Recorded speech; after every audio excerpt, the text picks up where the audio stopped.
Hey YouTube, how's it going? Mevlin back here again with another Alchemy Stars video, and for this one we're going to talk about the changes for 629. First off, we are getting two existing heroes are going to have their own banners. It's going to be Iridan and Midgard. Kind of excited because every single one of you in my YouTube comments love hyping Midgard and Iridan, and I don't have either of these. If I have to choose one, I think I am going for Midgard just because my green team is pretty lacking. If I get Iridan, my lightning team would be hella stacked, but I think I'm gonna go for the color that I'm weakest on, so I might have to go for Midgard. Hopefully I could get both, but if not, I might have to do some sweepity swappity for my girl Midgard here. In terms of actual changes, the only hero that is going to be changed is going to be Icy, and they are buffing the way her equipment works. First off, they're actually fixing it because sometimes this skill doesn't even proc, like it does absolutely nothing. So I'm glad they're fixing that bug.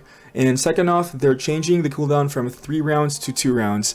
Now, personally, I still think this equipment is not very good. It's not the best, but the thing is, Icy is the best fire converter in the game. So everyone is probably still using Icy, even though her equipment is pretty bad. And the fact that they're buffing an equipment for a hero that everyone's using means, you know, this is a pretty decent buffs, even though the buff itself is not that amazing. Next up, we are getting 2 recharger packs in the secret store. The secret store is where you spend your resources from what you get on the secret territory. But 2 recharger packs, if I'm not mistaken, is only 120 stamina. And if I'm not mistaken as well, the secret store refreshes every single week. So I think we're getting only 120 stamina. 120 stamina every week. I guess it's better than nothing. Can't really complain, but it feels like a really small change. But you know, it's better than nothing. So can't really complain. After that, we are getting an extension on the 8-day growth quest, which is great for newer players. If you started, say, a couple of days ago, you get a couple more days to do all the quests. One of the harder ones is to complete floor 15 in the spire for every color. I haven't even done that.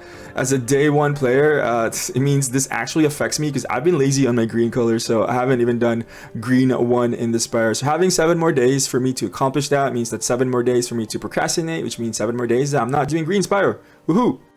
And finally, we finally know how much damage the secondary element bonus does. Everyone thought it was 20%, but now we know it is 35%, which means that if you are off color, you do 35% damage when running on that tile color, and if you are double mono, you're doing 35% increased damage on your color.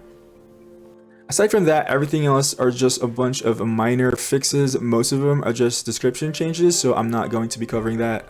In terms of changes, this feels kind of small. To be fair, the game has only been out for 2 weeks, so maybe I'm having a higher expectation for this game because I do want it to do very well. Hopefully we get an event within the next 2 weeks. Hopefully it's next week because most gacha games live and die by how well they do on their first event. And I'm praying that, you know, the event here in Alchemy Stars are gonna pop off and make a lot of people try this game because I think I'm in love with this game and I completely enjoy every second of it. Also, let me know in the comments below if you guys are going to pull for either Iridan and Midgard, and if you are pulling, let me know which one you are pulling. I'm curious what you guys are going to do. Anyways, thank you so much for watching, and I will see you guys in the next one. Peace out.